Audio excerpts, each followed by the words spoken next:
എല്ലാവർക്കും നമസ്കാരം. നമ്മളുടെ രാജ്യം അല്ലേ, ഏതാണ്? ഇന്ത്യ, ഭാരതം എന്നെല്ലാം വിളിക്കപ്പെടുന്ന നമ്മളുടെ രാജ്യം. ഇന്ത്യയെ കൺസിഡർ ചെയ്യുകയാണെങ്കിൽ നിങ്ങൾക്കറിയാം, വളരെയധികം ഡൈവേഴ്സ് ആയിട്ടുള്ള, അതായത് പൊളിറ്റിക്കലായിട്ട് നോക്കുകയാണെങ്കിൽ, അതായത് രാഷ്ട്രീയപരമായിട്ടുള്ള അല്ലെങ്കിൽ റിലീജിയസ് ആയിട്ടുള്ള വിശ്വാസങ്ങൾ, കൾച്ചറൽ, അല്ലെങ്കിൽ എന്താണ് ഫുഡിൻ്റെ കാര്യങ്ങൾ നോക്കുകയാണെങ്കിൽ, ഇനി എന്താ പറയുക, നിറത്തിൻ്റെ, വർണ്ണത്തിൻ്റെ, ഭാഷയുടെ, വിശ്വാസങ്ങളുടെ ഏതൊരു മേഖല നിങ്ങൾ പരിശോധിക്കുകയാണെങ്കിലും ഇന്ത്യയോളം ഡൈവേഴ്സ് ആയിട്ടുള്ള ഒരു രാജ്യത്തിനെ കണ്ടെത്തുക എന്ന് പറഞ്ഞാൽ അത് വളരെ പ്രയാസമായിരിക്കും ഒരുപക്ഷെ, അല്ലെ? എല്ലാ രാജ്യങ്ങളിലും തീർച്ചയായിട്ടും വ്യത്യസ്തങ്ങളായിട്ടുള്ള ആളുകളുണ്ട്. എന്നാൽ വളരെയധികം വ്യത്യാസങ്ങൾ കാണുന്ന രാജ്യങ്ങൾ എന്ന് പറയുന്നത് കുറച്ച് കുറവാണ്. അപ്പൊ നിങ്ങൾ ആലോചിച്ച് നോക്കിയിട്ടുണ്ടോ, എന്തുകൊണ്ടാണ് ഇന്ത്യ പോലൊരു രാജ്യത്ത് ഇത്രയധികം വളരെയധികം വ്യത്യസ്തങ്ങളായിട്ടുള്ള വിശ്വാസങ്ങൾ, തമ്മിലൊരു ബന്ധവുമില്ലാത്ത രീതിയിലുള്ള, എന്താ പറയുക, മുഖസാദൃശ്യമില്ലാത്ത രീതിയിലുള്ള നിറങ്ങളിലായാലും മുഖത്തിന്റെ ആകൃതികളിലായാലും എല്ലാ വ്യത്യാസങ്ങളുള്ള ജനങ്ങൾ, വിശ്വാസങ്ങളിലുള്ള, എന്താ പറയുക, തീർത്തും നമുക്ക് ഒരു സ്ഥലത്തെ വിശ്വാസങ്ങൾ മറ്റൊരിടത്ത് പറയുമ്പോൾ അയ്യോ ഇങ്ങനൊരു വിശ്വാസമോ എന്ന് അത്ഭുതപ്പെടുന്ന, എന്നാൽ അതേ സ്ഥലത്തെ ആളുകളുടെ വിശ്വാസങ്ങൾ നേരെ തിരിച്ച് മറ്റൊരു സ്ഥലത്തെ ആളുകൾ കേൾക്കുമ്പോൾ ഇതുപോലത്തെ അത്ഭുതം കൂറുന്ന ഈ രീതിയിലുള്ള പലവിധ വിശ്വാസങ്ങൾ നിറഞ്ഞ, എന്തുകൊണ്ടായിരിക്കും ഇത്രയധികം, എന്താ പറയുക, ഒരു വ്യത്യസ്തത ഇന്ത്യയിൽ വന്നതെന്ന് നിങ്ങൾ ആലോചിച്ചിട്ടുണ്ടോ? അതിൻ്റെ പ്രധാനപ്പെട്ട കാര്യങ്ങളിൽ ഒന്ന് എന്ന് പറയുന്നത് എന്താണെന്നറിയാമോ? ഇന്ത്യയുടെ ജിയോഗ്രഫിയാണ്. എന്താണ്? ഇന്ത്യയുടെ ജിയോഗ്രഫിയാണ്. ജിയോഗ്രഫി എന്നത്, ഭൂമിശാസ്ത്രം എന്ന് നമ്മൾ പറയുന്നത് വളരെയധികം ഇമ്പോർട്ടൻ്റ് ആയിട്ടുള്ള ഒരു കാര്യമാണ്. ഏതൊരു രാജ്യം എടുക്കുകയാണെങ്കിലും അത് വളരെയധികം ഇമ്പോർട്ടൻ്റ് ആണ്. ഒരു രാജ്യത്തിൻ്റെ ഭൂപ്രകൃതി അല്ലെങ്കിൽ ആ രാജ്യത്തിൻ്റെ പ്രകൃതി ആയാലും, അല്ലെങ്കിൽ പ്രകൃതി ഉൾക്കൊള്ളുന്ന എല്ലാ വിധത്തിലുള്ള മേഖലകളെയും നമ്മൾ ഒന്നിച്ചെടുത്താൽ ആ പ്രകൃതി എന്ന് പറയുന്നത്, ആ ഒരു ഭൂമിശാസ്ത്രം എന്ന് പറയുന്നത് ആ ജനങ്ങളുടെ എല്ലാവിധ സ്വഭാവങ്ങളെയും, അടിസ്ഥാനപരമായ സ്വഭാവങ്ങൾ മുതൽ ഒരുപക്ഷെ അവരുടെ മാനസികമായിട്ടുള്ള ചിന്തകളെയും അവരുടെ രീതികളെയും വരെ എന്ത് ബാധിക്കുമെന്ന് പറയാറുണ്ട്?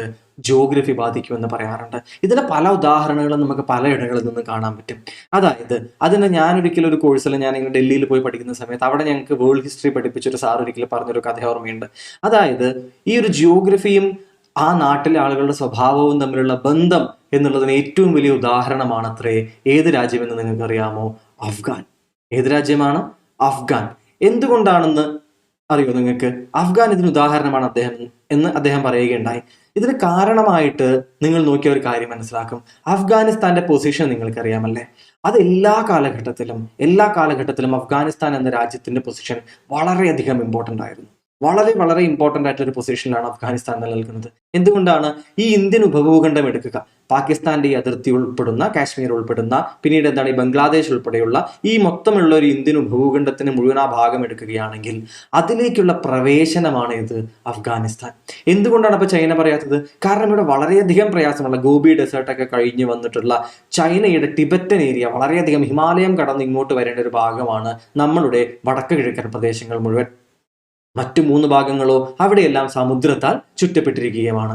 അപ്പോൾ പണ്ട് മുതലേ വളരെയധികം ആൻഷ്യൻ്റ് ആയിട്ടുള്ള കാലഘട്ടം മുതൽ തന്നെ ഇന്ത്യ എന്നൊരു രാജ്യത്തെക്കുറിച്ച് അറിഞ്ഞ ആളുകളെല്ലാം ഇന്ത്യയിലേക്ക് എന്ത് ചെയ്തിരുന്നു? എങ്ങനെയെങ്കിലും എത്തിപ്പെടാൻ വേണ്ടി കിണഞ്ഞ് ശ്രമിച്ചിരുന്നു. ഇന്ത്യ എന്ന് പറയുന്നത് എല്ലാ കാലഘട്ടത്തിലും ആളുകൾക്ക് സമ്പത്തിന്റെ രാജ്യമായിരുന്നു, അല്ലെ? നിങ്ങൾ ശശി തരൂരിന്റെ ആ ഒരു വളരെ ഫേമസ് ആയിട്ടുള്ള, എവിടെയായിരുന്നു, കേംബ്രിഡ്ജിലല്ല, യൂണിവേഴ്സിറ്റി ഞാൻ മറന്നുപോയി, ഒരു വളരെ ഫേമസ് ആയിട്ടുള്ള ഒരു പ്രസംഗം ഉണ്ടായിരുന്നു. അതിൽ പറയുന്നുണ്ട്, ലോകത്തിന്റെ മുഴുവൻ GDP 27% ഇന്ത്യയായിരുന്നു കൈയാളിയിട്ടുണ്ടായിരുന്നത് ബ്രിട്ടീഷുകാരവിടെ വരുന്നതിനേക്കാളും മുമ്പ്. പിന്നീട് അത് വെറും 4% അവർ പോകുന്ന സമയത്തായി എന്ന് അദ്ദേഹം പറയുന്നുണ്ട്. കൃത്യമായ കണക്ക് തന്നെയായിരിക്കും, അത്രയും വലിയൊരു സ്ഥലത്ത് പറയുകയല്ലേ. അപ്പോൾ തീർച്ചയായിട്ടും ഇത് ഏത് GDP ആണെന്ന് നമുക്ക് കൃത്യമായിട്ട് അറിയില്ല, അത് ഏത് രീതിയിലുള്ള നാഷണൽ ഇൻകം ആണെന്ന് നമുക്കറിയില്ല. എന്നിരുന്നാലും ഈ ഒരു പ്രപ്പോർഷൻ 27% ലോകത്തിന്റെ സമ്പത്ത് കൈയാളിയിരുന്ന ഒരു രാജ്യം എന്ന് പറഞ്ഞാൽ നിങ്ങളൊന്ന് ആലോചിച്ച് നോക്കുക. അവിടേക്ക് വരാൻ എല്ലാവരും ശ്രമിക്കും, അല്ലെ? അപ്പോൾ ഈ ഒരു സ്ട്രാറ്റജിക് ആയിട്ടുള്ള ഭാഗത്തേക്കുള്ള വാതിലായിരുന്നു ഏത്? അഫ്ഗാനിസ്ഥാൻ എന്ന് പറയുന്നത്. അഫ്ഗാനിസ്ഥാൻ കടന്ന് പാകിസ്ഥാന്റെ ഈ ഭാഗത്തേക്ക് എത്തി ഈ സിന്ധ്, അതായത് ഈ സിന്ധു നദിയുടെ ഈ തീരം കീഴടക്കിയാൽ ആളുകൾ എന്ത് പറയുമായിരുന്നു? ഇന്ത്യയിലേക്കുള്ള പ്രവേശന കവാടത്തില് ഈ കവാടത്തിന്റെ ഒരു കൺട്രോൾ കിട്ടിയെന്ന് ആളുകൾ ഉറപ്പിക്കുമായിരുന്നു. ഈ അഫ്ഗാൻ എന്ന് പറയുന്ന ഭൂമിശാസ്ത്രം നിങ്ങൾക്കറിയാം. എങ്ങനെയായിരുന്നു അഫ്ഗാനിസ്ഥാന്റെ ഭൂമിശാസ്ത്രങ്ങൾ? കണ്ടോ? വരണ്ട ഭൂമികള്, തണുപ്പേറിയ പ്രദേശങ്ങള്, വളരെയധികം ഇങ്ങനെയാണ് മലനിരകൾ നിറഞ്ഞ പ്രദേശങ്ങള്. ഈ രീതിയിൽ അഫ്ഗാനിസ്ഥാൻ നിങ്ങൾ ഫോട്ടോസ് ഒക്കെ കണ്ടിട്ടുണ്ടാവും. വളരെ വളരെ പ്രയാസപ്പെട്ടാണ് എവിടെ ജീവിക്കാൻ കഴിയുക, അഫ്ഗാനിസ്ഥാനിൽ ജീവിക്കാൻ കഴിയുക. അത് അഫ്ഗാനിസ്ഥാനിലെ ജനതയെ വളരെ സ്ട്രോങ് ആക്കി മാറ്റിയിട്ടുണ്ട് എന്നാണ് പറയുന്നത്. അതായത് വളരെ സ്ട്രോങ് ആണ് അത്ര ഇവര്. ഇതിന് ഉദാഹരണം എന്താണെന്നറിയോ? അഫ്ഗാനിസ്ഥാനെ കീഴടക്കാൻ പലരും ശ്രമിച്ചിട്ടുണ്ട്. നിങ്ങൾക്ക് പല ഉദാഹരണങ്ങളും അറിയാം അല്ലെ? ബ്രിട്ടീഷുകാരുടെ സമയത്ത് തന്നെ എന്ത് നടന്നിട്ടുണ്ട്? അഫ്ഗാനിസ്ഥാനെ എതിരെ 2ഉം 3ഉം യുദ്ധങ്ങൾ നടന്നിട്ടുണ്ട്. എല്ലാ സമയവും ആ സമയത്ത് എന്താണ്? ആ സമയത്ത് രാജാക്കന്മാരാണ്, സൂര്യനസ്തമിക്കാത്ത സാമ്രാജ്യമാണ് ബ്രിട്ടീഷുകാർ. ആ സമയത്ത് അവർ പോയി അറ്റാക്ക് ചെയ്യും. അവരുടെ സേന ഒന്ന് മാറുമ്പോഴേക്കും ഇവരെ ഓവർത്രോ ചെയ്ത് അവരെന്ത് ചെയ്യും? തിരിച്ചടിക്കും. ഇന്ത്യ ഇത്രയും ബൃഹത്തായ രാജ്യം 1947 സ്വാതന്ത്ര്യം നേടാൻ വേണ്ടിയിട്ട് കഷ്ടപ്പെട്ട് ശ്രമിച്ച് സ്വാതന്ത്ര്യം നേടിയപ്പോൾ ഏതാണ്ട് 32ന്റെ സമയമായപ്പോഴേക്കും എന്തായി കഴിഞ്ഞു? അഫ്ഗാനിസ്ഥാനൊക്കെ സ്വതന്ത്രമായി കഴിഞ്ഞു. അപ്പോ ജിയോഗ്രഫി എന്ന് പറയുന്നത് അതുപോലെ തന്നെയാണ്. എനിക്ക് ഐസ്ലാൻഡിന്റെ ആണോ ഏത് ടീമാണെന്ന് ഓർമ്മയില്ല, കഴിഞ്ഞ വേൾഡ് കപ്പ് ഫുട്ബോളിൽ ഐസ്ലാൻഡിന്റെ ആണോ തോന്നുന്നു, അതാണ് തെറ്റാണെങ്കിൽ തിരുത്തി, അതാ നോർവേ ടീമാണോ, ഏതായാലും സ്കാൻഡിനേവിയൻ കൺട്രീസിന്റെ അവിടെയുള്ള ഒരു ടീമാണ്. ആ ടീമില് 11 പേരാണല്ലോ ഫുട്ബോൾ കളിക്കുക. ആ 11 പേരുടെ ടീമില് ഓരോ ടീം അംഗങ്ങളും ഒരാൾ ഡോക്ടറാണ്, ഒരാൾ അഡ്വക്കേറ്റ് ആണ്, മറ്റൊരാൾ ടീച്ചറാണ്. അതായത് സാധാരണ നമ്മുടെ ഫുട്ബോൾ ടീമിലൊക്കെ ആളുകൾ ഇങ്ങനെയാണ്, ഫുൾ ടൈം ഫുട്ബോളേഴ്സ് ആയിരിക്കും അല്ലെ? ഇത് ഇവരുടെയൊക്കെ പ്രൊഫഷൻ ഡോക്ടറും അഡ്വക്കേറ്റും ടീച്ചേഴ്സൊക്കെ ആളുകളാണ് വന്നിട്ട് എന്ത് കളിക്കുന്നത്? നാഷണൽ ടീമിനെ റെപ്രസെന്റ് ചെയ്ത് വേൾഡ് കപ്പിൽ കളിക്കുന്നത്. ഇവര് ഈ രാജ്യത്തിന്റെ സ്കാൻഡിനേവിയൻ കൺട്രീസിൽ ജീവിച്ചു പോകണമെങ്കിൽ, അവിടുത്തെ കാലാവസ്ഥയിൽ അതിജീവിച്ച് അവർക്ക് ജീവിതം തുടരണമെങ്കിൽ അത്രയും ടഫായിരിക്കണം അത്ര ഇവര്. അതുകൊണ്ട് അവർക്ക് ഫുട്ബോൾ കളിക്കുക എന്നൊക്കെ പറയുന്നത് എന്താണ്? മറ്റേ സിനിമയിൽ പറയുന്നത് ഒരു പൂ ഇറുക്കുന്നത് പോലെയുള്ള വളരെ ലാഘവമായിട്ടുള്ള ഒരു പണിയാണ് അത്രേ. അപ്പൊ നിങ്ങൾക്ക് എന്ത് മനസ്സിലായി? എന്തിനാണ് ഈ കഥകളൊക്കെ പറഞ്ഞത്? ജിയോഗ്രഫി എന്ന് പറയുന്നത് വളരെയധികം ഇമ്പോർട്ടന്റ് ആണ്. അഫ്ഗാനിസ്ഥാന്റെ പ്രസന്റ് സ്റ്റേറ്റ് അടക്കം എടുക്കാം അല്ലെ? റഷ്യ, USSR എന്ത് ചെയ്തു? അഫ്ഗാനിസ്ഥാനെ ഇൻവേഡ് ചെയ്യാൻ ശ്രമിച്ചു. നടന്നോ? ഇല്ല. അവർക്ക് പുറമേക്ക് പോകേണ്ടി വന്നു. ആ സമയത്ത് USA എന്ത് ചെയ്തു? USSRനെ പുറത്തേക്ക് ചടിക്കാൻ വേണ്ടി താലിബാനെ ക്രിയേറ്റ് ചെയ്തു. ഈ താലിബാൻ പിന്നീട് എന്ത് ചെയ്തു? അമേരിക്കയെ തന്നെ അവിടെ പോയിട്ട് അടിച്ചു. പിന്നെ താലിബാനെതിരെയുള്ള യുദ്ധമായി. USAക്ക് എന്നിട്ട് അഫ്ഗാനിസ്ഥാനിൽ എന്തെങ്കിലും ചെയ്യാൻ പറ്റുമോ? ഇപ്പൊ ഏറ്റവും മിലിറ്ററിയുമായിട്ടുള്ള രാജ്യമാണ് അല്ലെ? US ഒരു കൊല്ലം മിലിറ്ററിയുടെ എന്താ പറയാ ചിലവിന് വേണ്ടി ചെലവാക്കുന്നത് അതിന് താഴെയുള്ള ഏതാണ്ട് 6 രാജ്യങ്ങൾ ഒരുമിച്ചെടുത്താലും US-നായിട്ട് എന്ത് ചെയ്യാൻ പറ്റില്ല? ആ ഒരു ബജറ്റിലേക്ക് എത്താൻ പറ്റില്ല. അത്രയധികം എന്താണ് ഡിഫൻസിൽ ചിലവാക്കുന്ന ആളാണ് US. അവർക്കും ഒന്നും അഫ്ഗാനിസ്ഥാനിൽ ചെയ്യാൻ പറ്റിയില്ല. അവരെങ്ങനെയെങ്കിലും ഒന്ന് പുറത്തു കിടക്കാൻ ശ്രമിച്ചുകൊണ്ടിരിക്കുകയാണ്. ഒരു ഡീലിന് വേണ്ടി ശ്രമിക്കുകയാണ് താലിബാനുമായിട്ട്. ഏത് ടെററിസ്റ്റ് എന്ന് അവർ വിളിച്ചിട്ടുണ്ടായിരുന്നു. താലിബാനുമായിട്ട് ഇപ്പോൾ ഒരു സമാധാന ഉടമ്പടി ഉണ്ടാക്കിയിട്ട് എങ്ങനെയെങ്കിലും പുറത്തേക്ക് പോകാനാണ് ശ്രമിച്ചുകൊണ്ടിരിക്കുകയാണ്. ഇതുപോലെ തന്നെയാണ് എന്ത് ജിയോഗ്രഫി ഓരോ രാജ്യങ്ങളെയും ഡിഫൈൻ ചെയ്യുന്നത്, അവിടുത്തെ ആളുകളെ ഡിഫൈൻ ചെയ്യുന്നത് എന്ന് പറയുന്നു. അപ്പോൾ ഇന്ത്യൻ ജിയോഗ്രഫി നമ്മൾ എടുക്കുകയാണെങ്കിൽ ഇന്ത്യയിലും നമുക്ക് എന്ത് കാണാൻ പറ്റും? ഇത്തരത്തിലുള്ള പല രീതിയിലുള്ള വ്യത്യസ്തതകളും കാണാൻ പറ്റും. ഇന്ത്യൻ ജിയോഗ്രഫി ഇന്ത്യയുടെ പൊളിറ്റിക്സിനെ, ഇന്ത്യയുടെ ഹിസ്റ്ററിയെ, ഇന്ത്യയുടെ കൾച്ചറിനെ, ഇന്ത്യയുടെ റിലീജിയസ് ബിലീഫ്സിനെ, നമ്മളുടെ ഡെയിലി ലൈഫിനെ എല്ലാം എന്ത് ചെയ്യുന്നുണ്ട്? ജിയോഗ്രഫി, ഭൂമിശാസ്ത്രം വളരെയധികം സ്വാധീനിക്കുന്നുണ്ട്. അപ്പൊ നമുക്ക് എന്ത് ചെയ്യണം? തീർച്ചയായിട്ടും അത് ഒരു എക്സാം പോയിന്റ് ഓഫ് വ്യൂവിലാണെങ്കിലും അതുകൊണ്ട് തന്നെ എന്താകുന്നു? ഈ ഇന്ത്യൻ ജിയോഗ്രഫി വളരെയധികം ഇമ്പോർട്ടൻ്റ് ആകുന്നു. നമുക്ക് എന്ത് ചെയ്യാം? പതുക്കെ ഇന്ത്യയുടെ ഓരോ ഭാഗവും എങ്ങനെയാണ് നമുക്ക് നിർവചിക്കാൻ കഴിയുക, എന്തെല്ലാമാണ് ഇന്ത്യയുടെ സവിശേഷതകൾ എന്നുള്ള കാര്യങ്ങളിലേക്ക് വളരെ വേഗത്തിൽ ജസ്റ്റ് ഒരു എക്സാം പോയിന്റ് ഓഫ് വ്യൂവിൽ മാത്രമേ നമുക്ക് എന്ത് ചെയ്യാൻ പറ്റുള്ളൂ? ഈ ഒരു മൊത്തം ഡിസ്കഷനിൽ നോക്കാൻ പറ്റുള്ളൂ. ആ രീതിയിലേക്ക് നമുക്ക് പോയി വരാം. നിങ്ങൾക്കറിയാവുന്നതുപോലെ ഇന്ത്യ എന്താണ്? ഒരു പെനിൻസുലാർ കൺട്രിയാണ്. എന്താണ്? ഒരു പെനിൻസുലാർ കൺട്രിയാണ് ഇന്ത്യ. എന്താണ് പെനിൻസുല എന്ന് പറയുന്നത്? ബേസിക്കലി 3 ഭാഗങ്ങളും, ഒരു കരയുടെ 3 ഭാഗങ്ങളും വെള്ളത്താൽ ചുറ്റപ്പെട്ടിട്ടുണ്ടെങ്കിൽ ആ ഭാഗത്തിനെയാണ് എന്ത് വിളിക്കുക? പെനിൻസുല എന്ന് വിളിക്കുന്നത്. മനസ്സിലായോ? 4 ഭാഗവും ചുറ്റിപ്പെട്ടാൽ എന്ത് സംഭവിക്കും? അതൊരു ഐലൻഡ് ആയിട്ട് മാറും. അതിൽ ഒരു സൈഡ് കുറഞ്ഞ് 3 സൈഡുകളും വെള്ളത്താൽ ചുറ്റപ്പെട്ടാൽ അത് പെനിൻസുല എന്ന് അറിയപ്പെടും. അപ്പൊ ഇന്ത്യ ഒരു പെനിൻസുലാർ കൺട്രിയാണ് അല്ലെ? ഇനി ആരെല്ലാമാണ് ഇങ്ങനെ ചുറ്റി നിൽക്കുന്നത്? നിങ്ങൾക്കറിയാം. അറേബ്യൻ സീ ആണ് എവിടെ? ഇടതുവശത്തായിട്ടുള്ളത്. ഇടതെന്ന് പറയുന്നില്ല, വെസ്റ്റേൺ സൈഡ്, പടിഞ്ഞാറ് വശത്തായിട്ട് അറേബ്യൻ സീ കിടക്കുന്നു. കിഴക്ക് വശത്തായിട്ടോ ബേ ഓഫ് ബംഗാൾ കിടക്കുന്നു. ഇവയെല്ലാം ആരുടെ ഭാഗമാണ്? ഇന്ത്യൻ ഓഷ്യന്റെ ഭാഗമാണ് എന്നുകൂടി നിങ്ങൾ മനസ്സിലാക്കുക. അറേബ്യൻ സീ ആയാലും ബേ ഓഫ് ബംഗാൾ ആയാലും ഇന്ത്യയിലേക്ക് ആളുകളെ ഈ കടലിലൂടെയും കരയിലൂടെയും എല്ലാം എന്ത് ചെയ്തിരുന്നു? ദീർഘകാലങ്ങൾക്ക് മുമ്പ് തന്നെ സ്വീകരിച്ചിരുന്നു. നിങ്ങൾക്കറിയാമല്ലേ, നമ്മൾ വാസ്കോഡ ഗാമ എടുക്കുകയാണെങ്കിലും ഇല്ല അതിന് വളരെ മുമ്പ് ഹിപ്പാലസിന്റെ സമയം എടുക്കുകയാണെങ്കിലും നിങ്ങൾക്കറിയാം കടൽ എങ്ങനെയാണ് ഇന്ത്യയിലേക്ക് ആളുകളെ കച്ചവടത്തിന് വേണ്ടി ക്ഷണിച്ചിരുന്നത് എന്ന് നിങ്ങൾക്കറിയാം അല്ലെ. പല വിധത്തിൽ എന്ത് ചെയ്തിരുന്നു, ആളുകൾ ഇന്ത്യയിലേക്ക് എത്താൻ ശ്രമിച്ചിരുന്നു. അപ്പൊ ഇതിനെല്ലാം ഒരു ഭാഗവാക്കായത് അല്ലെങ്കിൽ ഇന്ത്യയുടെ ചരിത്രത്തിൽ തന്നെ ഹിസ്റ്ററിയെ തന്നെ മാറ്റിമറിക്കാൻ കാരണമായ ഒരാളാണ് ആര്, നമുക്ക് ചുറ്റും ഈ കിടക്കുന്ന സമുദ്രം എന്ന് പറയുന്നത്. നമ്മളുടെ കാലാവസ്ഥയെയും ഏറ്റവും അധികം ബാധിക്കുന്ന ഒന്നാണ് ഇത്, നമ്മുടെ ചുറ്റുമായി കിടക്കുന്ന സമുദ്ര തീരമെന്ന് നിങ്ങൾക്ക് അറിയാം. അപ്പോ ഇന്ത്യയുടെ സമുദ്രം എന്ന് പറയുന്നത് എന്താണ്, നമുക്ക് തീർച്ചയായിട്ടും ജിയോഗ്രഫിയിൽ പഠിക്കേണ്ട ഒരു കാര്യം തന്നെയാണ്. ഇനി ഇന്ത്യയുടെ ചില ബേസിക് ആയിട്ടുള്ള കാര്യങ്ങളാണ്. ഈ ബേസിക് ആയിട്ടുള്ള കാര്യങ്ങൾ, പെനിൻസുലാർ ഷേപ്പ്, ഇതെല്ലാം വളരെ ഡയറക്റ്റ് ആയിട്ട് പലപ്പോഴായിട്ട് ചോദിച്ചിട്ടുണ്ട്. അതുകൊണ്ട് ജസ്റ്റ് നിങ്ങളൊന്ന് ഓർത്തിരിക്കുക. നമ്മളുടെ ഏരിയ എത്രയാണ്? 1, 10, 100, 1000, 10,000, ലക്ഷം, 10 ലക്ഷം. എത്രയായി? 32,87,263 കിലോമീറ്റർ സ്ക്വയർ വരുന്ന ഒരു അതിബൃഹത്തായ രാജ്യം തന്നെയാണ് ഇത് ഇന്ത്യ എന്ന് പറയുന്നത് അല്ലെ. അതിനെ സ്ക്വയർ മൈലിലേക്ക് കൺവേർട്ട് ചെയ്താൽ ഈ രീതിയിലൊരു അളവ് കിട്ടും. ലോകത്തിന്റെ മുഴുവൻ പ്രദേശം എടുക്കുകയാണെങ്കിൽ അതിന്റെ 2.4% ഏരിയയാണ് ആര് കവർ ചെയ്യുന്നത്? ഇന്ത്യ കവർ ചെയ്യുന്നത്. ക്വസ്റ്റ്യൻ ആയിട്ട് ഡയറക്റ്റ് വന്നിട്ടുണ്ട്. ഇനി ഈ 2.4% എന്ന് പറയുന്ന ഏരിയ മാത്രം സ്വന്തമായിട്ടുള്ള ഇന്ത്യ ലോക ജനസംഖ്യയുടെ ഏതാണ്ട് 18% വഹിക്കുന്നുണ്ട് അല്ലെ. ഒഫീഷ്യൽ കണക്ക് പ്രകാരം അവസാനം 1.21 ബില്യൺ 121 കോടിയാണ് നമ്മളുടെ ജനസംഖ്യ എന്നുണ്ടെങ്കിലും ഇപ്പോൾ ലേറ്റസ്റ്റ് ആയിട്ട് ഏതാണ്ട് 132 കോടി ആയിട്ടുണ്ടാകുമെന്നാണ് അൺഒഫീഷ്യൽ ആയിട്ടുള്ള കണക്കുകൾ നമുക്ക് ഒരു സൂചന തരുന്നത്. അപ്പൊ നമ്മൾ ഇപ്പോഴും വികസിച്ചുകൊണ്ടിരിക്കുന്ന ജനസംഖ്യയുടെ കാര്യത്തിൽ വികസിച്ചുകൊണ്ടിരിക്കുന്ന ഒരു രാജ്യം തന്നെയാണ്. ജനസംഖ്യ എപ്പോഴും എന്താണ്, ഇത്രയും വലിയ ജനസംഖ്യ ഒരു പ്രശ്നമാണോ? എന്താണ് നിങ്ങളുടെ അഭിപ്രായം? ജനസംഖ്യ നല്ലതുമാവാം, തീർച്ചയായിട്ടും ചീത്തയുമാകാം. നമ്മളൊരു വലിയ മാർക്കറ്റായിട്ട് മാറുന്നത് എന്തുകൊണ്ടാണ് നിങ്ങൾക്കറിയാമോ? നമ്മളൊരു മാർക്കറ്റായിട്ട് മാറുന്നതിന് കാരണം ഈ ജനസംഖ്യയാണ്.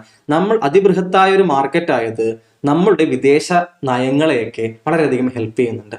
ചൈനയുൾപ്പെടെ നമ്മളും ചൈനയും തമ്മിൽ യുദ്ധം ഉണ്ടാകാതിരിക്കാനുള്ള പ്രധാന കാരണങ്ങളിൽ ഒന്ന് എന്താണെന്ന് അറിയാമോ? നമ്മൾ ഈ മാർക്കറ്റ് ആണെന്നതും ചൈനയ്ക്ക് ഇന്ത്യയുമായിട്ടുള്ള ബിസിനസ് ഇൻട്രസ്റ്റുകൾ ഉണ്ട് എന്നുള്ളതും കൂടിയാണ്. അതുകൊണ്ട് തന്നെ ജനസംഖ്യ എന്ന് പറയുന്നത് അത് നമ്മളുടെ ഹ്യൂമൻ റിസോഴ്സസിനെ വളരെയധികം എന്ത് ചെയ്യും? ഹെൽപ്പ് ചെയ്യും. ഒരു വലിയ യങ് ജനറേഷനാണ് നമ്മളുള്ളതെന്ന് നമ്മൾ എക്കണോമിക്സിന്റെ ഡിസ്കഷനിൽ ഡെമോഗ്രാഫിയെ കുറിച്ചൊക്കെ നമ്മൾ പഠിച്ചപ്പോൾ കണ്ടിരുന്നു അല്ലെ.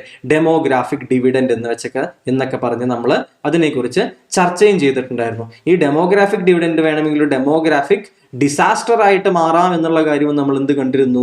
ആ സമയത്ത് തന്നെ കണ്ടിരുന്നു. എങ്ങനെയാണ് ഡെമോഗ്രാഫിക് ഡിവിഡൻഡ് ഡിസാസ്റ്റർ ആയിട്ട് മാറാം?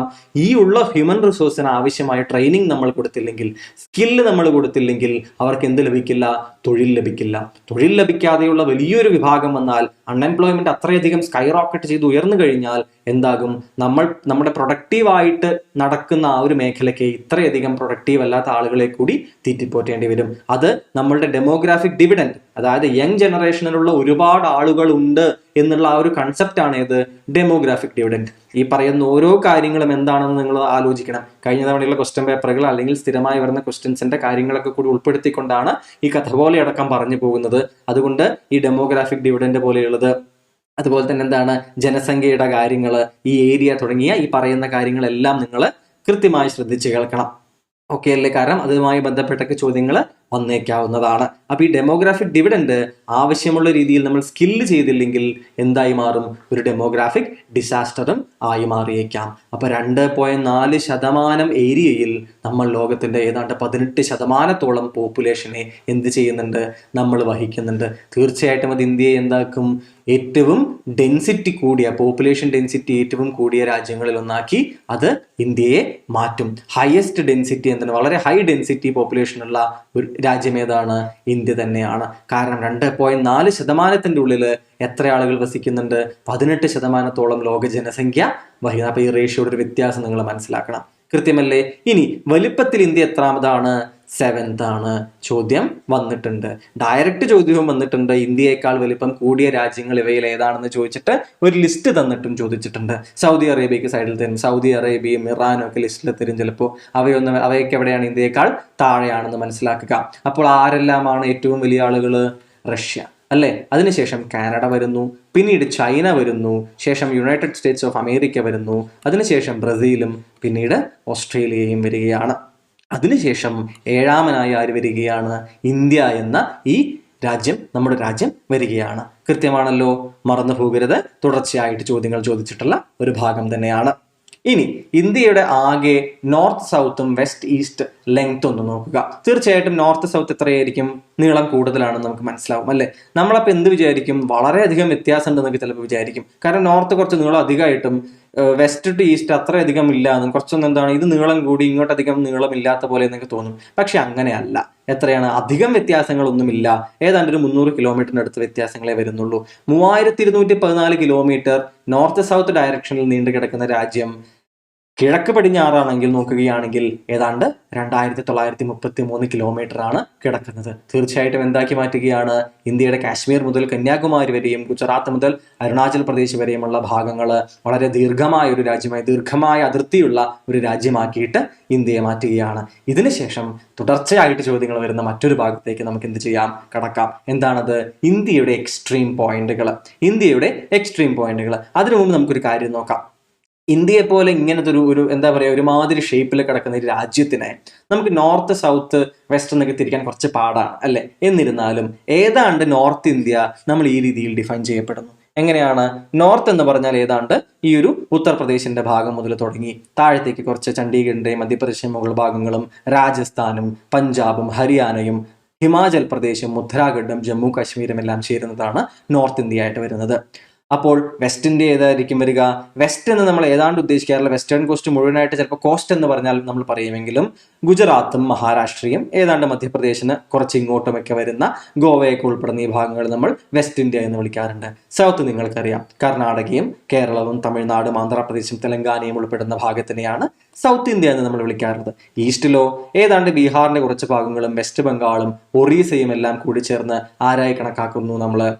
അതുപോലെ തന്നെ ജാർഖണ്ഡൊക്കെ വരും അല്ലെ? ഈസ്റ്റ് ഇന്ത്യയായി കണക്കാക്കുന്നു. നോർത്ത് ഈസ്റ്റ് എന്നുള്ള രീതിയിലാണ് സാധാരണ നമ്മൾ ആരെയും നമ്മൾ രേഖപ്പെടുത്താറുള്ളത്? ഈ നോർത്ത് ഇന്ത്യയിലെ 7-8ഓളം സംസ്ഥാനങ്ങളെ നമ്മൾ വിളിക്കാറുള്ളത് അല്ലെ? സിക്കിം മുതൽ തുടങ്ങിയെങ്കിൽ മിസോറാം വരെയോ, ത്രിപുരയും ആസാമും മേഘാലയയും അരുണാചൽ പ്രദേശും നാഗാലാൻഡും മണിപ്പൂരും എല്ലാം ഉൾപ്പെടുന്ന ഈ ഒരു ഭാഗത്തിനെ നോർത്ത് ഈസ്റ്റ് എന്ന് വിളിക്കാറുണ്ട് പലപ്പോഴും. അതായത് ഞാൻ ചില നോർത്ത് ഈസ്റ്റിലെ ചില ആളുകളെ പരിചയപ്പെട്ടവർ എപ്പോഴും പറയാറുള്ള പ്രധാന കാര്യങ്ങളൊന്നാണ്, അതായത് നമ്മൾ പറയാറില്ലേ നോർത്തിലെ ആളുകൾക്ക് നമ്മളെല്ലാവരും ആരാണ്? സൗത്ത് ഇന്ത്യക്കാരാണ്, അല്ലെങ്കിൽ മദ്രാസീസ് ആണ് എന്ന് പറഞ്ഞിട്ട് നമ്മൾ എന്ത് ചെയ്യും?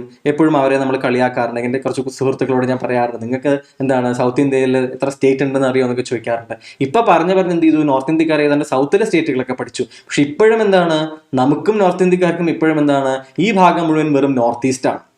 അവിടുത്തെ ഓരോരോ സംസ്ഥാനങ്ങൾക്കും ഓരോരോ ആചാരങ്ങളുണ്ടെന്നും ഓരോരോ നൃത്തരൂപങ്ങളുണ്ടെന്നും വിവിധങ്ങളായിട്ടുള്ള കൾച്ചറുകൾ ഉണ്ടെന്നും ബിഹു പോലെയുള്ളത്, അല്ലെങ്കിൽ മുള കൊണ്ടുള്ള ഡാൻസുകൾ മിസോറാം ഏരിയയിലൊക്കെ കാണാറുണ്ട് അല്ലെ? അത്തരം ഡാൻസുകളെ കുറിച്ച് ഈ വളരെ വൈവിധ്യമാർന്നിട്ടുള്ള നാഗാസിന് വേറൊരു രീതിയിലാണ്, ആസാമിലാണെന്ന് വെച്ചാൽ മറ്റൊരു രീതിയാണ്. അപ്പോൾ ഈ രീതിയിൽ വളരെയധികം വ്യത്യസ്തത പുലർത്തുന്ന സംസ്കാരങ്ങൾ നിലവിൽ നിൽക്കുന്ന നോർത്ത് ഈസ്റ്റേൺ ഏരിയയെ നമ്മൾ എങ്ങനെയാണ് ഇപ്പോഴും അതിൻ്റെതായിട്ടുള്ള തനതായ ഡിസ്റ്റിങ്ക്റ്റ് ആയിട്ടുള്ള ഓരോരോ സംസ്കാരങ്ങളായിട്ട് ഇന്ന് നമ്മൾ എന്ത് ചെയ്തിട്ടില്ല?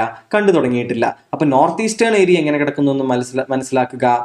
അതിലും വളരെയധികം വ്യത്യസ്തതകളുണ്ടെന്നും എക്സാം പോയിന്റ് ഓഫ് വ്യൂവിൽ ഈ നോർത്ത് ഈസ്റ്റിനെ കുറിച്ച് പഠിക്കേണ്ടത് വളരെയധികം ഇമ്പോർട്ടൻ്റ് ആണെന്ന് നിങ്ങൾ ഓർത്ത് വെക്കണം. അത് ഹിസ്റ്ററിയുടെ കാര്യം എടുക്കുകയാണെങ്കിലും കൾച്ചർ, ആർട്ട് ആൻഡ് കൾച്ചർ എന്നുള്ളൊരു ഭാഗം എടുക്കുകയാണെങ്കിൽ അത് ഡാൻസ് രൂപങ്ങൾ, അവിടുത്തെ എന്താ പറയുക, തുന്നൽ, അങ്ങനത്തെ കാര്യങ്ങളും എന്തെടുക്കുകയാണെങ്കിലും എക്സാംസിൽ തുടർച്ചയായിട്ട് വരുന്നൊരു ഭാഗം തന്നെയാണ് ഇത് നോർത്ത് ഈസ്റ്റ്. നോർത്ത് ഈസ്റ്റിനെ ഒരു പൊതുമേഖലയിലേക്ക് അവരുടെ ശ്രദ്ധയിലേക്ക് എത്തിക്കുക എന്നൊരു ഉദ്ദേശം കൂടി എന്തുണ്ട്? ഇത്തരം എക്സാമുകളിൽ തുടർച്ചയായിട്ട് ഇവരെ കുറിച്ചുള്ള അന്വേഷണങ്ങൾ അല്ലെങ്കിൽ ചോദ്യങ്ങൾ വരുന്നത് കൊണ്ട് ഉദ്ദേശമുണ്ട് നിങ്ങൾ മനസ്സിലാക്കുക. അപ്പൊ ഈ ഒരു ഭാഗം നിങ്ങൾ എന്ത് ചെയ്യണം?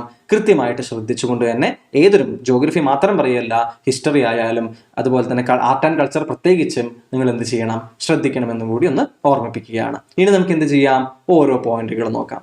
നമ്മുടെ നോർത്തേൺ മോസ്റ്റ് പോയിന്റും അതുപോലെ തന്നെ സദേൺ മോസ്റ്റ് പോയിന്റും അറിയപ്പെടുന്നത് നമ്മളുടെ പ്രശസ്തയായ നമ്മളുടെ പ്രധാനമന്ത്രി, ആദ്യത്തെയും ഇതുവരെ വന്നിട്ടുള്ള ഒരേ ഒരു എന്താ പറയുക ഇന്ത്യയുടെ വനിതാ പ്രധാനമന്ത്രിയായിട്ടുള്ള ശ്രീമതി ഇന്ദിരാഗാന്ധിയുടെ ഒരു പേരിലാണ് അറിയപ്പെടുന്നത്.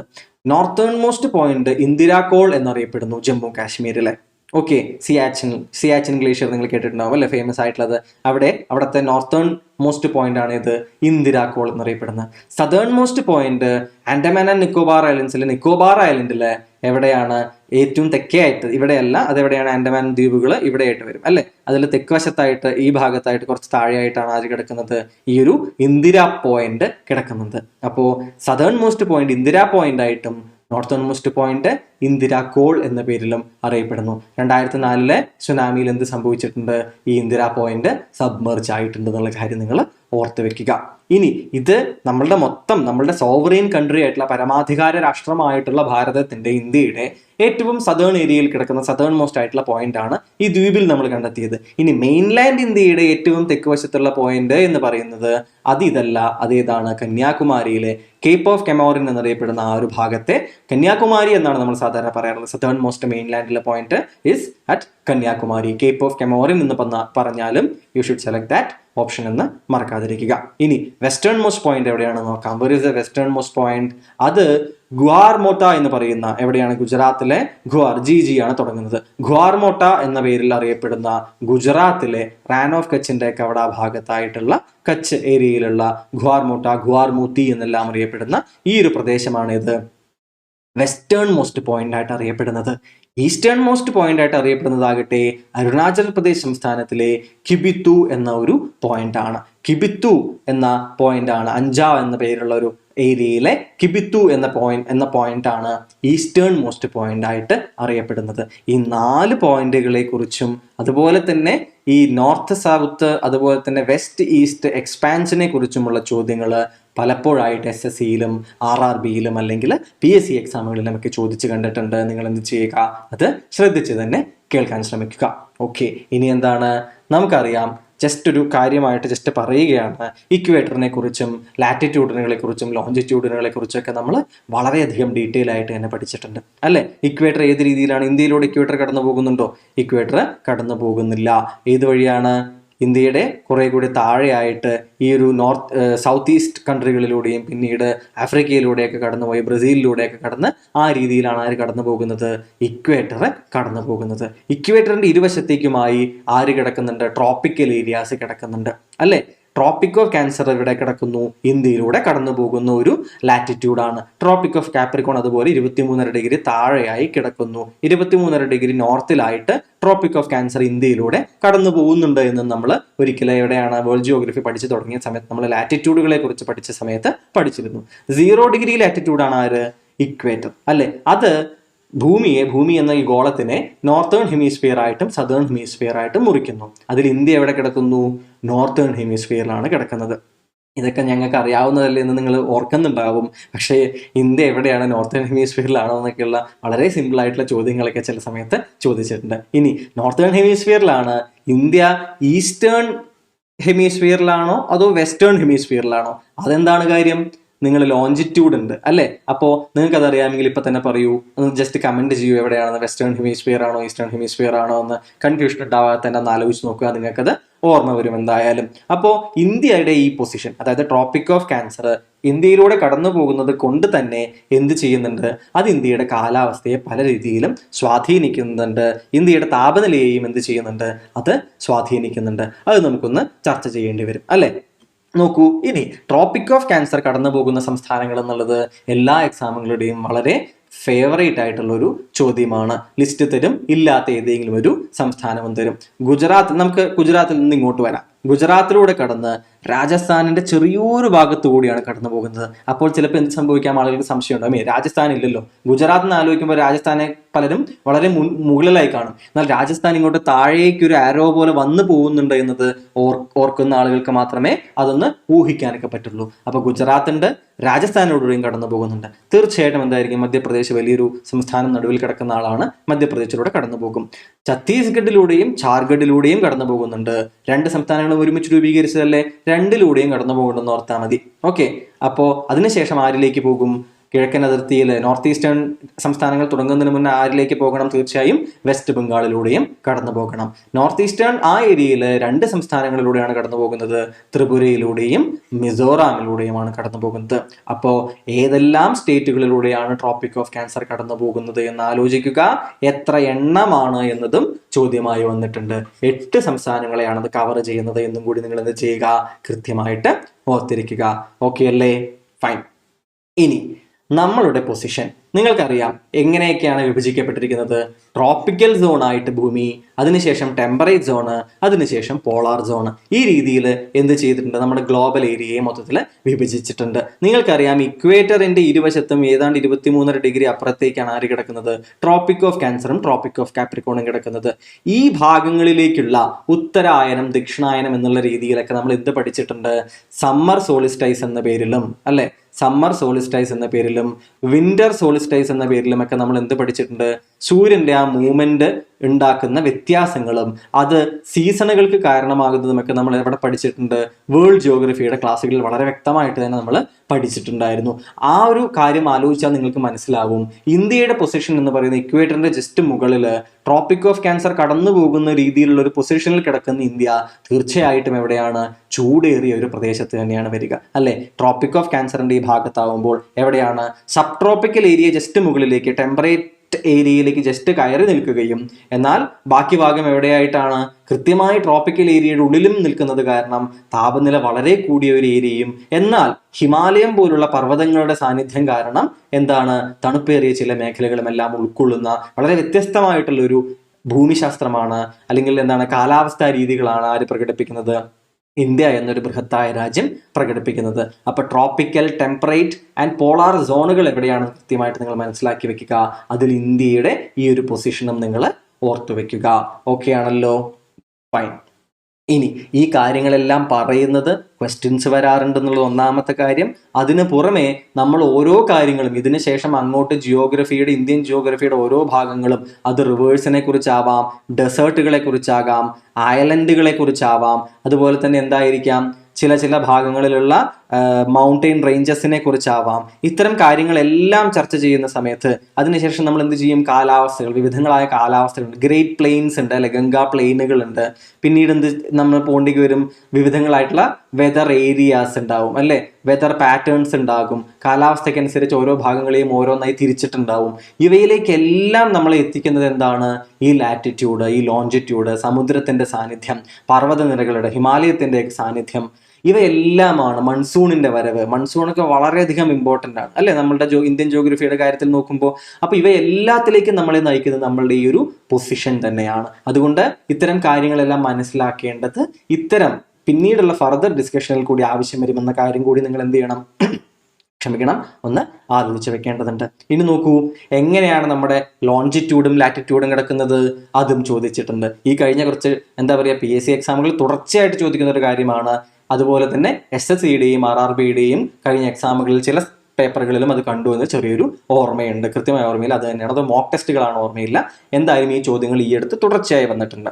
എന്തൊക്കെയാണ്, നമ്മൾ നോർത്തേൺ എക്സ്പാൻസ് എങ്ങനെയാണ്, ഭൂമധ്യരേഖ 0 ഡിഗ്രിയിൽ കിടക്കുകയാണ് എന്നുണ്ടെങ്കിൽ അതിന് മുകളിലേക്ക് നോർത്ത് എന്ന് ചേർത്തിട്ടും താഴത്തേക്കുള്ള രാജ്യങ്ങളുടെ സൗത്ത് എന്ന് ചേർത്തിട്ടും നമ്മൾ എന്ത് പറയും, ലാറ്റിറ്റ്യൂഡ് കിടക്കുന്നത് നമ്മൾ പറയും. അങ്ങനെ ലാറ്റിറ്റ്യൂഡ് നോക്കുമ്പോൾ ഏതാണ്ട് 8 ഡിഗ്രി നോർത്ത് മുതൽ 37 ഡിഗ്രി നോർത്ത് വരെ ഏതാണ്ട് 30 ഡിഗ്രി എക്സ്പാൻസിലാണ് നമ്മുടെ ലാറ്റിറ്റ്യൂഡ് കിടക്കുന്നത്. ഈ ഒരു ചോദ്യം വന്നിരുന്നു, എത്രയാണ് ഈ മൊത്തം ലാറ്റിറ്റ്യൂഡിന്റെ എക്സ്പാൻസ്, ഈ കിടക്കുന്ന എക്സ്പാൻസ് എത്ര വരും, അത് ഏതാണ്ട് എത്രയാണ്, 30 ഡിഗ്രി വരും.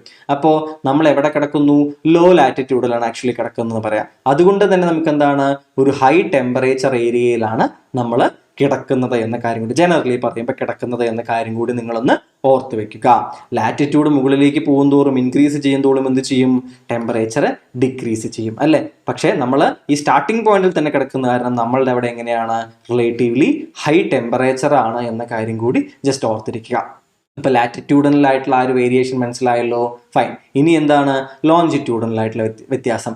ഏത് ലോഞ്ചിറ്റ്യൂഡാണ്, നമ്മൾ 68 ഡിഗ്രി 7 മിനിറ്റ് ഈസ്റ്റ് മുതൽ ഏതാണ്ട് 97 ഡിഗ്രി 25 ഈസ്റ്റ് വരെ കിടക്കുന്നു. അതും ഏതാണ്ട് എത്ര തന്നെ വരുന്നുണ്ട്, 30 ഡിഗ്രി എക്സ്പാൻസ് തന്നെയാണ്. ലോഞ്ചിറ്റ്യൂഡനൽ ആയിട്ടുള്ള ഒരു എക്സ്പാൻസും നമുക്ക് കിട്ടുന്നത്. അപ്പോൾ ലാറ്റിറ്റ്യൂഡ് നോക്കുകയാണെങ്കിലും ലോഞ്ചിറ്റ്യൂഡ് നോക്കുകയാണെങ്കിലും ഒരു റൗണ്ട് ഫിഗർ ആയിട്ട് നമുക്ക് എത്ര പറയാം, 30 ഡിഗ്രി എക്സ്പാൻസ് ആണ് എന്ന് ഏതാണ്ട് നമുക്ക് പറഞ്ഞു വെക്കാൻ സാധിക്കും. അപ്പോൾ നിങ്ങളൊന്ന് ആലോചിച്ച് നോക്കൂ, നമ്മൾ ലോഞ്ചിറ്റ്യൂഡ് പഠിച്ച സമയത്ത് പഠിച്ചിരുന്നു 15 ഡിഗ്രി ലോഞ്ചിറ്റ്യൂഡ് 2 വരകൾ തമ്മിൽ, ലോഞ്ചിറ്റ്യൂഡ് ഇങ്ങനെ വരയ്ക്കുന്ന വരകളല്ലേ, നോർത്ത് സൗത്ത് ഡയറക്ഷനിൽ മുകളിൽ നിന്ന് താഴത്തോട്ട് വരുന്ന വരകളാണ്.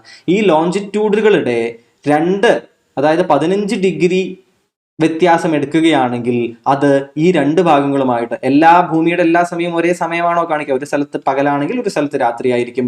ലോക്കലി തന്നെ എന്ത് ചെയ്യാം, സമയം വ്യത്യാസമാകാമെന്നൊക്കെ പറഞ്ഞിട്ട് നമ്മൾ ടൈം സോൺ എന്നുള്ള രീതിയിൽ നമ്മളവിടെ കൃത്യമായിട്ട് അത് വിശദമായി പഠിച്ചിരുന്നു അല്ലെ. അപ്പോ 15 ഡിഗ്രി എക്സ്പാൻസ് വരുന്ന സമയത്ത് 15 ഡിഗ്രി രണ്ട് ലോഞ്ചിറ്റ്യൂഡുകളുടെ ഇടയിൽ വ്യത്യാസം വരുമ്പോൾ അവയ്ക്കിടയിൽ എത്രത്തോളം സമയം വ്യത്യാസം വരും? രണ്ട് ഭാഗങ്ങൾ തമ്മിൽ 1 അവർ വ്യത്യാസം വരും അല്ലെ. അപ്പൊ 15 ഡിഗ്രി വ്യത്യാസം 1 അവർ വരികയാണെങ്കിൽ 30 ഡിഗ്രിയാണ് ഇന്ത്യയുടെ വെസ്റ്റേൺ സൈഡ് മുതൽ ഈസ്റ്റേൺ സൈഡ് വരെയുള്ള എക്സ്പാൻസ് എന്ന് പറയുകയാണെങ്കിൽ 15 + 15, അതായത് 1 + 1 എത്ര അവർ വ്യത്യാസം ഉണ്ടാകും? ഈ വെസ്റ്റേൺ ഏരിയയും ഈസ്റ്റേൺ ഏരിയയും തമ്മിൽ 2 അവർ വ്യത്യാസം ഉണ്ടാകും അല്ലെ. അപ്പോ ലോഞ്ചിറ്റ്യൂഡ് എന്ന് പറയുന്ന ഈ ഒരു കാര്യത്തിനെ കുറിച്ച് പറഞ്ഞുകൊണ്ട് ആ ഒരു ടൈമിന്റെ കാര്യത്തിലേക്ക് നമുക്ക് ഇത് ചെയ്യാം, വേഗത്തില് കടന്നു ചെല്ലാം. ഈ പറയുന്ന ഓരോ കാര്യങ്ങളും ശ്രദ്ധിച്ച് കേൾക്കണം, കുറിച്ചു വെക്കണം. ചോദ്യങ്ങൾ തുടർച്ചയായി വന്നിട്ടുള്ളതാണ്, മറക്കരുത്. എഗെയിൻ പറയുന്നു. ഇനി വെർട്ടിക്കൽ ലൈൻസ്. എന്താണ് വെർട്ടിക്കൽ ലൈൻസ്? വെർട്ടിക്കൽ ലൈൻസ് ആയിട്ട് പോകുന്ന നോർത്ത് പോളിനെ സൗത്ത് പോളുമായി കണക്ട് ചെയ്യുന്ന ഈ ഒരു രേഖകളാണ് ഇത് ലോഞ്ചിറ്റ്യൂഡുകൾ അഥവാ മെറീഡിയൻസ് എന്നറിയപ്പെടുന്ന രേഖകൾ അല്ലെ. നോർത്ത് മുതൽ സൗത്ത് പോൾ വരെയാണ് അവ എന്ത് ചെയ്യുന്നത്? സഞ്ചരിക്കുന്നത്. 0 ഡിഗ്രി ലോഞ്ചിറ്റ്യൂഡ് ഏത് പേരിൽ അറിയപ്പെടുന്നു? Prime Meridian. അതായത് നമ്മൾ അടിസ്ഥാനമായി എടുത്ത് വെസ്റ്റേൺ ഹെമിസ്ഫിയർ എന്നുള്ള രീതിയിലും ഈസ്റ്റേൺ ഹെമിസ്ഫിയർ എന്നുള്ള രീതിയിലും തിരിച്ചുകൊണ്ട് അടിസ്ഥാനപരമായി എടുത്ത് നമ്മൾ എവിടെ നിന്ന് അളന്നു തുടങ്ങുന്നുവോ, ലണ്ടനിലൂടെ കടന്നു പോകുന്ന ഏത് ലൈനാണ് പ്രൈം മെറിഡിയൻ എന്നറിയപ്പെടുന്നത്? ഗ്രീൻവിച്ച് ലൈൻ അല്ലെ. ഗ്രീൻവിച്ച് ലൈൻ അഥവാ പ്രൈം മെറിഡിയൻ എന്നറിയപ്പെടുന്ന ആ ലൈനാണ് ഇത് 0 ഡിഗ്രി ലോഞ്ചിറ്റ്യൂഡ് ആയിട്ട് കിടക്കുന്നത്. ഇതിന് അങ്ങോട്ടേക്ക് 180 ഡിഗ്രി വരെ കറങ്ങി പോകുന്നു. 180 ഡിഗ്രി ഈസ്റ്റിലേക്കും 180 ഡിഗ്രി വെസ്റ്റിലേക്കും കടന്നു പോയിട്ട് അപ്പുറത്ത് ഇന്റർനാഷണൽ ഡേറ്റ് ലൈൻ. ഏതാണ്? ഇന്റർനാഷണൽ ഡേറ്റ് ലൈൻ എന്താവുകയാണ്? ഇതിന്റെ സ്ട്രെയിറ്റ് ഓപ്പോസിറ്റ് ലൈൻ ആയിട്ട് വർക്ക് ചെയ്യുകയാണ്. ക്വസ്റ്റ്യനൊക്കെ തുടർച്ചയായി വന്നിട്ടുള്ള കാര്യമാണ്. നമ്മൾ ഓൾറെഡി ഇതൊക്കെ ഡിസ്കസ് ചെയ്ത കാരണം എക്സ്പ്ലെയിൻ ചെയ്ത് പറയുന്നില്ല എന്നേ ഉള്ളൂ. അപ്പോ ഇത് ലോഞ്ചിറ്റ്യൂഡിലെ ഈ ഒരു പ്രൈം മെറിഡിയൻ എന്ത് ചെയ്യുകയാണ്? ഭൂമി എന്ന ഗോളത്തിനെ ഈസ്റ്റേൺ ആൻഡ് വെസ്റ്റേൺ ഹെമിസ്ഫിയർ ആയിട്ട് തിരിക്കുകയാണ്. അപ്പോൾ ഇന്ത്യ ഏത് ഹെമിസ്ഫിയറിലാണ് വരിക? നിങ്ങളോട് നേരത്തെ കമന്റ് ചെയ്യാൻ പറഞ്ഞിട്ടുണ്ടായിരുന്നു, ഇപ്പൊ നിങ്ങൾക്ക് ഓർമ്മ വന്നിട്ടുണ്ടാവും അല്ലേ. നമ്മൾ ഈസ്റ്റേൺ ഹെമിസ്ഫിയറിലാണ് വരുന്നത്. ഇന്ത്യ ഈസ്റ്റേൺ ഹെമിസ്ഫിയറിൽ കിടക്കുന്നു. ഓക്കെ അല്ലേ. ഇനി ലോഞ്ചിറ്റ്യൂഡ് ബേസിക്കലി എന്താണ് നമുക്ക് തരുന്നത്? അത് സമയത്തിനെ കുറിച്ചുള്ള ഒരു ബോധമാണ് നമുക്ക് തരുന്നത് അല്ലെ. അമേരിക്കയിൽ എത്രയാണ് സമയം, കാനഡയിൽ എത്രയാണ് സമയം, ആഫ്രിക്കയുടെ ഒരു പ്രദേശത്ത് എത്രയാണ് സമയം, ഇന്ത്യയിൽ എത്രയാണ് സമയം എന്നൊക്കെ നമുക്ക് കൃത്യമായിട്ട് അളക്കാൻ കഴിയുന്നത് എന്തുകൊണ്ടാണ്? ഈ ലോഞ്ചിറ്റ്യൂഡിനെ കുറിച്ചുള്ള കൃത്യമായിട്ടുള്ള അളവുകൾ നമുക്ക് അറിയുന്നത് കൊണ്ടാണ്. നേരത്തെ പറഞ്ഞതുപോലെ തന്നെ ഇന്ത്യയുടെ വെസ്റ്റ് മുതൽ ഈസ്റ്റ് വരെ എത്ര കിടക്കുന്നുണ്ട്? 30 ഡിഗ്രി എക്സ്പാൻസിൽ കിടക്കുന്നു. അതുകൊണ്ട് തന്നെ ടൈം ലാഗ് എത്രയായിരിക്കും? 2 അവർ. അതായത് ഗുജറാത്ത് ഇവിടെ കിടക്കുകയാണ്, അരുണാചൽ പ്രദേശ് ഇവിടെ കിടക്കുകയാണെന്നുണ്ടെങ്കിൽ അരുണാചൽ പ്രദേശിൽ 6 മണിക്ക് രാവിലെ സൂര്യൻ ഉദിച്ചാൽ ആക്ച്വൽ കണക്ക് പ്രകാരം എങ്ങനെയായിരിക്കും? ഗുജറാത്തിൽ ആ സമയത്ത് 4 മണിയേ ആയിട്ടുണ്ടാവുള്ളൂ. സൂര്യൻ ഉദിക്കാൻ ഇനിയും 2 മണിക്കൂർ കഴിയേണ്ടി വരും അല്ലെ. ഇത് എന്തുണ്ടാക്കും? തീർച്ചയായിട്ടും നമുക്ക് വളരെയധികം പ്രശ്നങ്ങൾ ഉണ്ടാക്കും. കാരണം ഇന്ത്യയിലെ ഗുജറാത്തിൽ നിന്ന് അല്ലെങ്കിൽ ഉത്തർപ്രദേശ് വഴിക്ക് അങ്ങ് നോർത്ത് ഈസ്റ്റിലേക്ക് സഞ്ചരിക്കുന്ന ആളുകൾക്ക് വാച്ച് തുടർച്ചയായി തിരിച്ചു വെക്കേണ്ടി വരും. ഇന്ത്യയുടെ മൊത്തം ഒരു ടൈമിംഗ് കണക്കാക്കുമ്പോൾ ഇന്ത്യക്ക് മൊത്തത്തിൽ എന്താകും? ഓരോ ഭാഗത്തും ഓരോരോ സമയവും പ്രശ്നമൊക്കെ വരും. വെസ്റ്റേൺ ടൈമും സെൻട്രൽ ടൈമും ഈസ്റ്റേൺ ടൈമും ഒക്കെ ആയിട്ട് ഇഷ്യൂസ് ആവും. അതുകൊണ്ട് തന്നെ നമ്മൾ എന്ത് തീരുമാനിച്ചു? നമ്മളുടേതായിട്ടുള്ള ഒരു സമയം ഉണ്ടാക്കാൻ തീരുമാനിച്ചു. നമ്മളുടെ ഒരു ഇന്ത്യൻ സ്റ്റാൻഡേർഡ് ടൈം IST ഉണ്ടാക്കാൻ നമ്മൾ തീരുമാനിച്ചു. നമ്മൾ എന്ത് നോക്കി? നമ്മളുടെ ഏതാണ്ട് മധ്യഭാഗത്തു കൂടി കടന്നു പോകുന്ന ഒരു ലൈൻ എടുത്തിട്ട് ആ ലൈൻ നമ്മൾ എന്താക്കാമെന്ന് നമ്മൾ തീരുമാനിച്ചു. നമ്മളുടെ മൊത്തം രാജ്യം ഫോളോ ചെയ്യുന്ന ഒരു സമയമാക്കി മാറ്റാമെന്ന് നമ്മൾ തീരുമാനിക്കുകയാണ് ഉണ്ടായത്. നമ്മൾ എന്ത് തീരുമാനിച്ചു? 5.5 മണിക്കൂർ. എത്രയാണ്? 5.5 മണിക്കൂർ ഗ്രീൻവിച്ച് മീൻ ടൈമിൽ നിന്നും. ഗ്രീൻവിച്ച് മീൻ ടൈം എത്രയാണ്? ഗ്രീൻവിച്ച് ലൈൻ അല്ല, നമ്മൾ കണ്ടില്ലേ ഇപ്പൊ പ്രൈം മെറിഡിയൻ എന്ന് പറഞ്ഞിട്ട് കണ്ടില്ലേ. ആ ഗ്രീൻവിച്ച് ലൈനിൽ നിന്നും 5.5 മണിക്കൂർ മുന്നിലേക്കുള്ള സമയം വരുന്ന ഒരു രേഖ നമ്മൾ എന്തായി തീരുമാനിച്ചു? ഇന്ത്യൻ സ്റ്റാൻഡേർഡ് ടൈമായിട്ട് എടുക്കാൻ തീരുമാനിച്ചു. ഈ ഒരു ലോഞ്ചിറ്റ്യൂഡ് 5.5 മണിക്കൂർ നമ്മളെ മുന്നിലേക്ക് എത്തിക്കുന്ന ഈ ഒരു ലൈന് നമ്മൾ ഇന്ത്യൻ സ്റ്റാൻഡേർഡ് ടൈമായി എടുക്കാൻ തീരുമാനിച്ചു. ഇതും ക്വസ്റ്റ്യനായി ചോദിച്ചിട്ടുണ്ട്, ഓർത്തു വെക്കുക കൃത്യമായിട്ട്. അപ്പോൾ നിങ്ങളൊന്ന് ആലോചിച്ച് നോക്കൂ. ഒരു കണക്ക് ജസ്റ്റ് പറയാം. എന്താണ്? 0 ഡിഗ്രി ലോഞ്ചിറ്റ്യൂഡിൽ മുതൽ ഇങ്ങോട്ട് എത്രയാണ്? 5.5 മണിക്കൂർ വ്യത്യാസം. 5.5 മണിക്കൂർ മുന്നിലേക്ക് വരുന്നു അല്ലേ. അപ്പോ 15 ഡിഗ്രി മുന്നിലേക്ക് വന്നാൽ 1 മണിക്കൂർ വരുമെങ്കിൽ 5.5 ഡിഗ്രി വരണമെങ്കിൽ 5.5 മണിക്കൂർ നമ്മൾ മുന്നിലാകണമെങ്കിൽ നമ്മൾ 0 ഡിഗ്രിയിൽ നിന്നും എത്ര ഡിഗ്രി ആയുള്ള ലോഞ്ചിറ്റ്യൂഡ് ആയിരിക്കും അപ്പോൾ നമ്മൾ സെലക്ട് ചെയ്തത്? നിങ്ങൾക്ക് ചോദിച്ച ചോദ്യം മനസ്സിലായോ? അങ്ങനെ ചോദിച്ചേക്കാം. അല്ലെങ്കിൽ ഏതെങ്കിലും ഒരു അളവ് തന്നിട്ട് ഇത്ര മണിക്കൂർ മുന്നിലാണെങ്കിൽ അവിടത്തെയുള്ള ലോഞ്ചിറ്റ്യൂഡ് എത്രയായിരിക്കും ചോദിക്കാം. അപ്പൊ 15 ഡിഗ്രി ചേഞ്ച് വരുമ്പോൾ 1 മണിക്കൂർ വ്യത്യാസം വരുന്നു അല്ലേ? അപ്പൊ 5.5 മണിക്കൂർ വ്യത്യാസമാണ് നമ്മുടെ വരുന്നത് എങ്കിൽ എത്ര ഡിഗ്രി ആയിരിക്കും? ആലോചിക്കാൻ പറ്റുന്നുണ്ടോ? ആലോചിച്ച് കിട്ടുന്നില്ലെങ്കിൽ ഇവിടെ എഴുതി വെച്ചിട്ടുണ്ട്, 82.5 ഡിഗ്രിയാണത്. എത്രയാണ്? 82.5 ഡിഗ്രിയിലൂടെ കടന്നു പോകുന്ന ലോഞ്ചിറ്റ്യൂഡാണ് നമ്മൾ എന്തായി തിരഞ്ഞെടുത്തത്? ഇന്ത്യൻ സ്റ്റാൻഡേർഡ് ടൈം ആയിട്ട് നമ്മൾ സെലക്ട് ചെയ്തത്. ഇനി ഒരു കാര്യം കൂടി നിങ്ങൾ ഓർത്തെടുക്കുക, നമ്മൾ ഡിസ്കസ് ചെയ്തുകൊണ്ട് ഞാനിവിടെ അത് എഴുതുന്നില്ല, നിങ്ങളൊന്ന് കണ്ടുപിടിച്ച് തന്നെ എഴുതുക. എന്താണത്? ഏത് ഫേമസ് ആയിട്ടുള്ള പട്ടണത്തിനടുത്തു കൂടിയാണ് ആര് കടന്നു പോകുന്നത്? ഈ ഒരു ഇന്ത്യൻ സ്റ്റാൻഡേർഡ് ടൈം എന്ന ഈ ഒരു ലൈൻ, നമ്മൾ തീരുമാനിച്ച ലൈന് കടന്നു പോകുന്നത് എന്ന് നിങ്ങളൊന്ന് ഓർത്തെടുത്ത് എഴുതുക. ഏത് നഗരത്തിലൂടെയാണ്, ഏത് പട്ടണത്തിലൂടെയാണ് കടന്നു പോകുന്നത്? നിങ്ങൾ അതിന്റെ ഏറ്റവും അടുത്തുള്ള ആ ഒരു ഈ അടുത്തുള്ള ഇറങ്ങിയ ഒരു വളരെ ഫേമസ് ആയിട്ടുള്ള ഒരു ഹിന്ദി സീരീസ് അതിനടുത്തുള്ള ഒരു ചെറു പട്ടണത്തിന്റെ പേരിലാണ് അറിയപ്പെടുന്നത്. ഒരു ഫേമസ് സീരീസ് ഉണ്ട്. ഇനിയല്ല അതിനടുത്ത കുറച്ചുകൂടി വലിയൊരു സ്ഥലമാണ് എഴുതുന്നാലും കുഴപ്പമില്ല, നിങ്ങൾ ഏതാണെന്ന് പറഞ്ഞാൽ മതി. ഇതിൽ ഏതാണ് എന്ന് നിങ്ങൾ പറ്റിയാലൊന്നും ചെയ്യുക, ഒന്ന് അടിയിലൊന്ന് എഴുതി വെക്കുക. അപ്പോൾ ഇന്ത്യൻ സ്റ്റാൻഡേർഡ് ടൈം ഏത് ലോഞ്ചിറ്റ്യൂഡിലൂടെ നമ്മൾ നിശ്ചയിച്ച് വെച്ചിരിക്കുന്നത്? 82.5 ഡിഗ്രി ലൈനായിട്ടാണ് നിശ്ചയിച്ച് വെച്ചിരിക്കുന്നത്. ഇനി മറ്റൊരു ഫേവറേറ്റ് ക്വസ്റ്റ്യൻ ആണ് അടുത്തത് വരുന്നത്. എന്താണ് ഈ favourite question? Indian standard time line pass ചെയ്യുന്ന സ്റ്റേറ്റുകളുടെ എണ്ണം എത്ര? 5 സ്റ്റേറ്റുകൾ. നേരത്തെ ട്രോപ്പിക് ഓഫ് ക്യാൻസർ എത്ര സ്റ്റേറ്റിലൂടെ പോയിട്ടുണ്ടായിരുന്നു? 8 സംസ്ഥാനങ്ങളിലൂടെ. ഇതോ 5 സംസ്ഥാനങ്ങളിലൂടെ. ഏതെല്ലാമാണവ?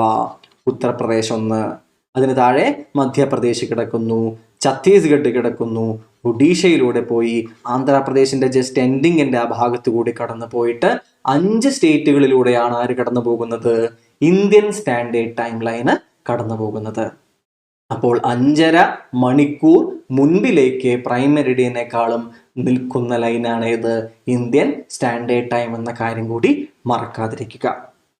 ഓക്കെ അല്ലേ? ഇത്രയും കാര്യങ്ങൾ നിങ്ങൾക്ക് വളരെ കൃത്യമായി മനസ്സിലാക്കി. ബേസിക് ഇൻഫോർമേഷൻസ് ആണ് എല്ലാം നമ്മൾ കണ്ടത്. പക്ഷേ ഈ ബേസിക് ഇൻഫോർമേഷൻസ് പലപ്പോഴായിട്ട് ചോദ്യങ്ങളായി വരാറുണ്ടെന്ന കാര്യം കൂടി നിങ്ങൾ മറക്കാതിരിക്കുക. നമ്മൾ ഈ ഒരു ഇൻട്രൊഡക്ഷൻ ക്ലാസ്സിന് ശേഷം നമ്മൾ എന്തിലേക്ക് കടക്കും? ഇനി ഓരോരോ സ്പെസിഫിക് ആയിട്ട് ഓരോ കാര്യങ്ങളായെടുത്ത് നമ്മൾ പരിശോധിക്കുന്നതായിരിക്കും. നിങ്ങൾക്കറിയാം, ഇന്ത്യ എന്ന നമ്മളുടെ രാജ്യം ഇപ്പം എങ്ങനെയാണ്? വളരെയധികം മുന്നോട്ട് പോയിക്കൊണ്ടിരിക്കുന്ന ഒരു സമയമാണ് അല്ലേ? വളരെയധികം ലോകരാജ്യങ്ങളെല്ലാം ശ്രദ്ധിക്കുന്ന ഒരു സമയമാണ്. ഇന്ത്യയുടെ സെലിബ്രേഷൻസ് ഇപ്പോൾ ഈ കാണുന്ന ചിത്രത്തിലെ ഹോളി ആയാലും ദിവാലിയൊക്കെ ആയാലും എല്ലാവരും അതെന്താണ്, ലോകത്ത് മുഴുവൻ എന്തായി മാറി? ഇന്ത്യയിലെ പല കാര്യങ്ങളും ഫുഡായാലും എല്ലാം ഫേമസ് ആയിക്കൊണ്ടിരിക്കുന്ന സമയമാണ്. അപ്പോൾ ഇന്ത്യയെ ആ രീതിയിലുള്ള ഒരു ഡൈവേഴ്സിറ്റിയിലേക്ക് ആദ്യം നമ്മൾ ചർച്ച ചെയ്ത പോലെ തന്നെ എത്തിക്കുന്നത് തീർച്ചയായിട്ടും എന്ത് തന്നെയാണ്? നമ്മളുടെ ഈ ഒരു ജിയോഗ്രഫിക്കൽ കണ്ടീഷൻ തന്നെയാണ്. മലനിരകളാൽ നമ്മുടെ കേരളം എടുക്കുകയാണെങ്കിൽ ഒന്ന് ആലോചിച്ച് നോക്കൂ. ഈ വശം മുഴുവൻ എന്താണ്? കടലാണ് അല്ലെ? പടിഞ്ഞാറ് വശം കടല്, ഇപ്പുറത്ത് സഹ്യപർവ്വതം, ഒറ്റപ്പെട്ട് കിടക്കുന്ന ഒരു ഭൂമിക. കേരളത്തിന് ഏറ്റവും ഭയങ്കര ഭീകരമായ ഒരു കോസ്മോപൊളിറ്റൻ കൾച്ചർ വരാൻ തന്നെ കാരണം എന്താണ്? പുറത്തു നിന്നുള്ള സംസ്ഥാനങ്ങളിൽ നിന്നുള്ള ഈ ഒരു സഹ്യപർവ്വതം കാരണമുള്ള തടസ്സവും, എന്നാൽ എൻട്രി ഏത് വഴിക്കാണ് കൂടുതൽ ആളുകൾ വന്നിട്ടുള്ളത്? ഈ സമുദ്രം വഴിക്കുമാണ്. അപ്പൊ കേരളത്തിന്റെ തനതായ ഒരു ഇന്ത്യയുടെ മറ്റ് സംസ്ഥാനങ്ങളിൽ നിന്നും വ്യത്യസ്തമായിട്ടുള്ള ഒരു സംസ്കാരം രൂപപ്പെടുത്തുന്നതിന് തന്നെ കാരണമായിട്ടുള്ളത് ആ ഒരു ഭൂപ്രകൃതിയാണ്, ജിയോഗ്രഫിയാണ്. വരുന്ന ക്ലാസ്സുകളിൽ നമുക്ക് എന്ത് ചെയ്യാം? ഈ ജിയോഗ്രഫി ഇന്ത്യയിൽ സൃഷ്ടിച്ചിട്ടുള്ള വളരെയധികം അത്ഭുതകരമായിട്ടുള്ള പ്രത്യേകതകളും, അല്ലെങ്കിൽ നമ്മൾ തീർച്ചയായിട്ടും അറിഞ്ഞിരിക്കേണ്ടതാ, എക്സാം പോയിന്റ് ഓഫ് വ്യൂവിലായാലും ജനറൽ ആയിട്ടായാലും ഒരു ഇന്ത്യക്കാരെന്നുള്ള രീതിയിലായാലും അറിഞ്ഞിരിക്കേണ്ടതായിട്ടുള്ള ഫാക്ട്സിലൂടെ നമുക്ക് എന്ത് ചെയ്യാം? ഇന്ത്യൻ ജിയോഗ്രഫി എന്ന ഈ ഒരു പോർഷനിൽ നമുക്ക് കടന്നു പോകാം. അപ്പോൾ അടുത്ത ക്ലാസ്സിൽ നമുക്ക് വീണ്ടും കണ്ടുമുട്ടാം. Thank you very much.